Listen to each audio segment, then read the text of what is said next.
கிறிஸ்துவுக்குள் பிரியமான சகோதர சகோதரிகளே, இயேசு கிறிஸ்துவின் இனிய நாமத்தில் அன்பின் காலை வணக்கத்தை தெரிவித்துக் கொள்கிறேன். இந்த நாளுக்கான தியான தலைப்பு, சோதனை ஏன் உலகத்தை ஜெயிக்க. உலகத்தில் உங்களுக்கு உபத்திரவம் உண்டு, ஆனாலும் திடன் கொள்ளுங்கள், நான் உலகத்தை ஜெயித்தேன்.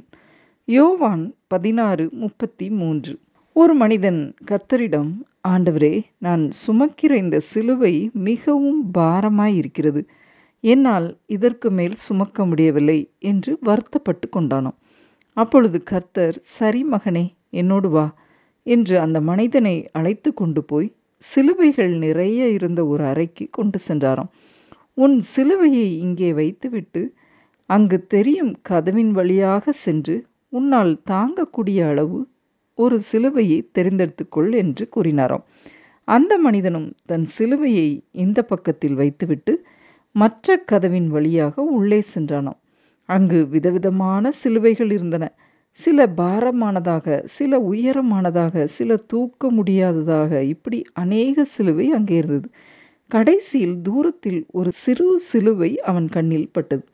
உடனே அந்த மனிதன் ஆண்டவரிடம், ஐயா, இந்த சிலுவை எனக்கு போதும், இதை நான் எடுத்துக்கொள்கிறேன் என்று கூறினானாம்.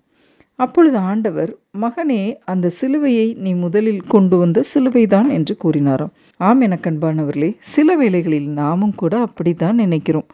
நாம் படுகிற பாடுகளைப் போல யாரும் பாடுபட்டிருக்க மாட்டார்கள், நான் தான் பெரிய துன்பத்தை சுமந்து கொண்டு இருக்கிறேன் என்று நினைக்கிறோம். ஆனால் தேவன் சொல்கிறார், மகனே, நீ நினைக்கிறது தான் அப்படி. ஆனால் உன்னை விட பல விதத்தில் பல மடங்கு சோதிக்கப்பட்ட மக்கள் தங்கள் சிலுவையை சுமந்து இந்த உலகத்தை ஜெயித்திருக்கிறார்கள்.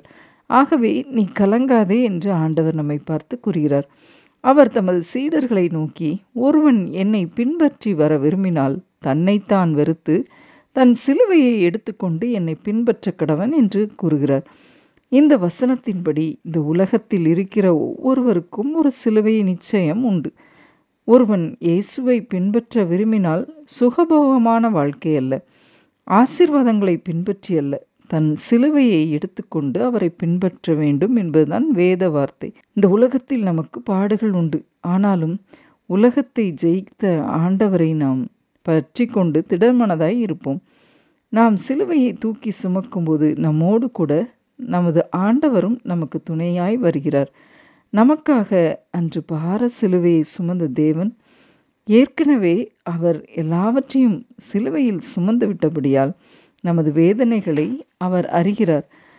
சிலுவைகளாகிய பாடுகள், வேதனைகள், துக்கங்கள், நிந்தைகள், துன்பங்கள், துயரங்கள் எல்லாவற்றையும் அவர் ஏற்கனவே தனது சொந்த சரீரத்தில் அனுபவித்திருக்கபடியால் நமக்கு எல்லா விதத்திலும் உதவி செய்ய வல்லமை உள்ளவராய் இருக்கிறார். ஒருவேளை நாம் பாரமான சிலுவையை சுமக்கிறேன் என்று எண்ணுவோமானால் உங்களை தேற்றிக் கொள்ளுங்கள். கர்த்தர் மேல் பாரத்தை வைத்துவிடு, அவர் உன்னை ஆதரிப்பார். நீதிமானை ஒருபோதும் தள்ளாட விட்டார் என்ற வார்த்தையை பற்றி கொள்ளுங்கள். நாம் அவரிடத்தில் முழுமனதோடு அவரது சிலுவையை சுமந்து கொண்டு நாம் செல்லும்போது நிச்சயம் அவர் நமக்கு ஜெயத்தை கொடுப்பார், இளைப்பாறுதலை தருவார். ஏனென்றால் அவர் வாக்கு மாறாத சர்வ வல்லமை உள்ள தேவன். நமது உபத்திரவங்களை பார்த்து அவர் நம்மை இந்த உலகத்தை ஜெயிக்கிறவர்களாய் நம்மை மாற்ற வல்லமை உள்ளவராய் இருக்கிறார். அவரது நாமத்திற்கே மகிமை உண்டாகட்டும். ஜெபம். அன்பின் பிதாவே, இந்த அருமையான வேலைக்காக உமக்கு நன்றி செலுத்துகிறோம் கர்த்தாவே.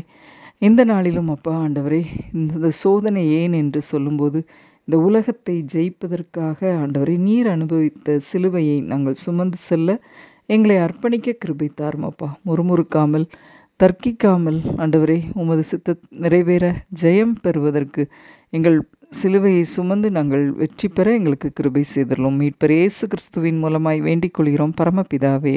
ஆமேன்.